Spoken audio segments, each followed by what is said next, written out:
Assalamualaikum warahmatullahi wabarakatuh. Perkenalkan, nama saya Najwa Firdaus Askia dari kelas T4A dengan NIM 23314070111163. Yang mana pada kali ini pada matko cyber security atau keamanan jaringan, di sini saya akan membahas sekaligus implementasi sederhana dan mitigasi dari ping of death yang merupakan bagian dari denial of service atau DOS dalam kejahatan cyber. Nah, sebelum kita mengenal lebih lanjut apa itu ping of death, nah, kita akan bahas denial of service atau DOS. DOS sendiri itu adalah sebuah serangan dalam bentuk melumpuhkan layanan yang ada pada server website.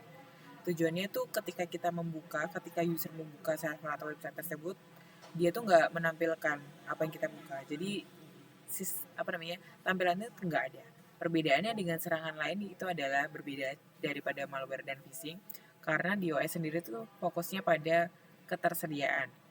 Dalam artian ketersediaan ini, ketika user mencoba request pada halaman website atau halaman server tersebut itu tidak dapat menampilkan karena tidak tersedia, karena dia nge-crash. Jenis serangan DOS sendiri itu ada beberapa jenis, yang di sini saya tuliskan ada 3. Yang pertama UDP flood, synchronization flood, dan yang terakhir adalah ICMP flood atau Internet Content Message Protocol flood, di mana ping of death sendiri merupakan bagian dari ICMP flood sendiri ini. Dari ketiga jenis serangan DOS ini pasti memiliki sistematika dan cara kerja yang sangat berbeda ya. Nah, lalu di sini apa sih itu ping of death? Ping of death, konsepnya itu adalah ketika seseorang mengirimkan paket dalam dalam bentuk lebih dari batas maksimum. Di sini adalah batas maksimumnya adalah 65.500 byte.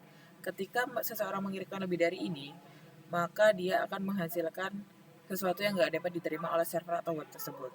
Nah, selain nggak dapat diterima, tentunya karena dia kelebihan beban, dia nggak dapat menerima sesuatu yang di luar kemampuan dia, sistemnya akan nge-crash. Yang mana nge-crash tuh dia nggak akan menampilkan halaman umumnya ketika lainnya itu dapat diakses secara normal.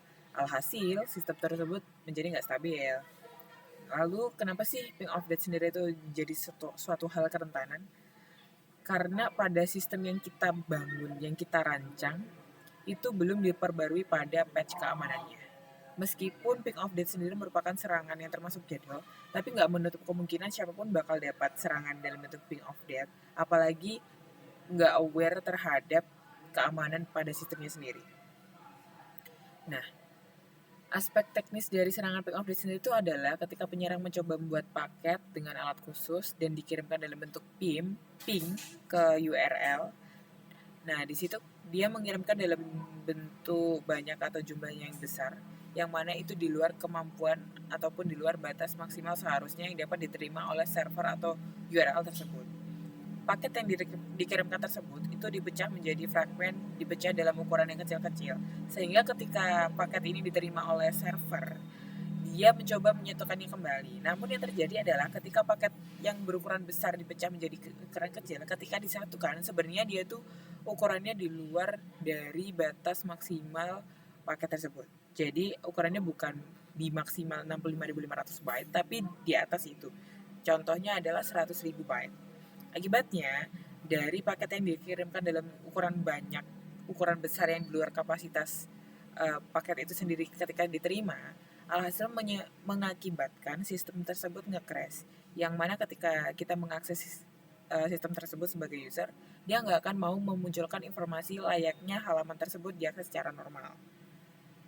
Nah, di sini saya akan jelaskan lagi kalau saya mencoba latihan itu sebagai bentuk pembelajaran saya sendiri dan bukan dalam artian jahat untuk mencoba mengakses atau berbuat jahat kepada sistem orang lain, yang karena itu jelas melanggar hukum.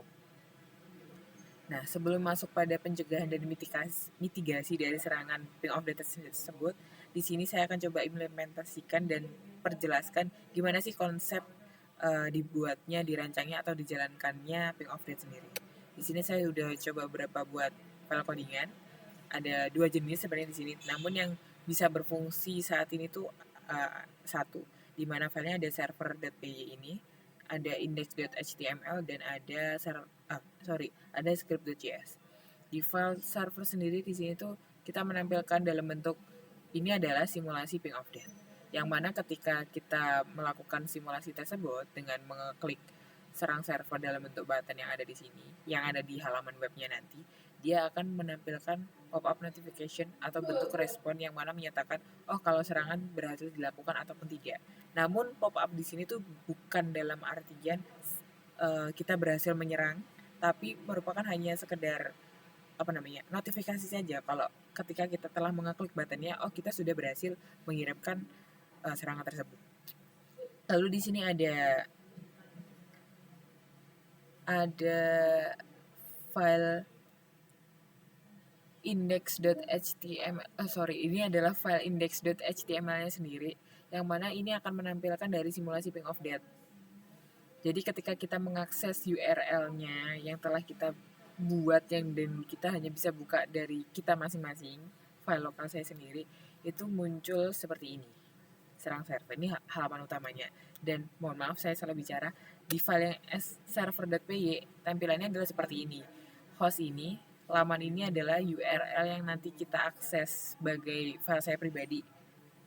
Lalu di sini saya mencoba mengirimkan paket dalam ukuran besar, yaitu sebesar 100 paket. Lalu di sini mencoba mengirimkannya dalam ukuran di luar batas maksimal di atas 65.500, yang mana akan dikembalikan dalam bentuk pop-up serangan ping of death berhasil seperti itu.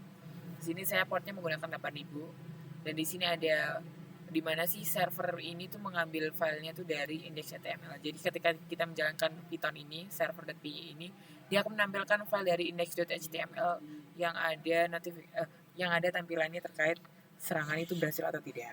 Nah, sekarang mari kita coba lakukan daripada serangan itu sendiri. Sebelah sini, ini adalah sisa yang tadi. Nah, di sini sudah masuk directory saya. Bisa kita masukkan prompt yaitu python server.py sesuai dengan file yang dibuat, file serangan yang dibuat.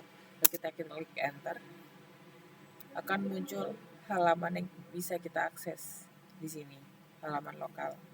Kita copy dan coba kita paste di sini. Nah, halaman ini sudah sama, mari kita enter. Nah, di sebelah kiri sendiri itu menandakan kalau halaman yang kita akses tuh berhasil dapat diakses ya dari webnya. Ketika kita enter, di sini tandanya 200 berarti aman.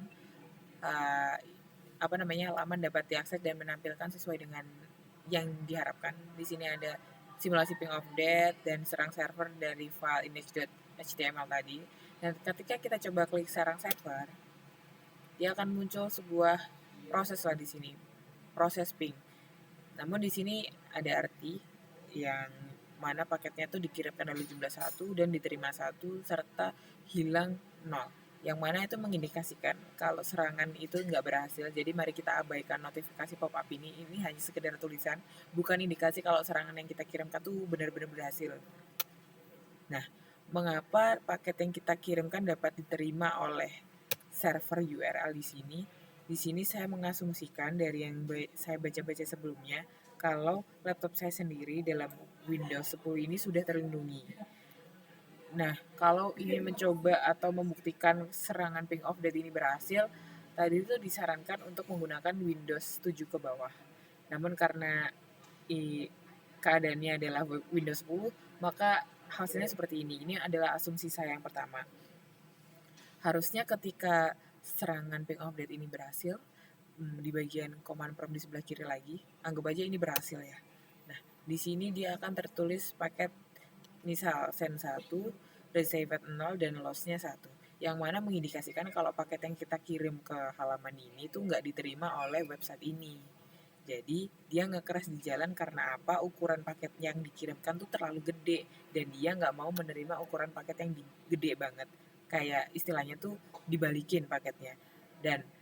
Dan yang ada di tampilan website sebelah kanan ini harusnya dia error, bukan tampilan seperti halaman utama seperti ini. Jadi ini saya juga asumsikan kalau codingan saya itu masih ada beberapa yang salah ya. Dan saya masih belajar. Oke, mungkin langsung kita lanjutkan ke bagian pencegahan dan mitigasi, yang mana pertama tuh kita bisa gunakan firewall untuk mencegah serangan. Contohnya tuh blokir paket paket yang mencurigakan, paket CMP yang mencurigakan. Contoh firewall sendiri itu ada Cloudflare yang mungkin kalian sudah umum ya mendengar namanya.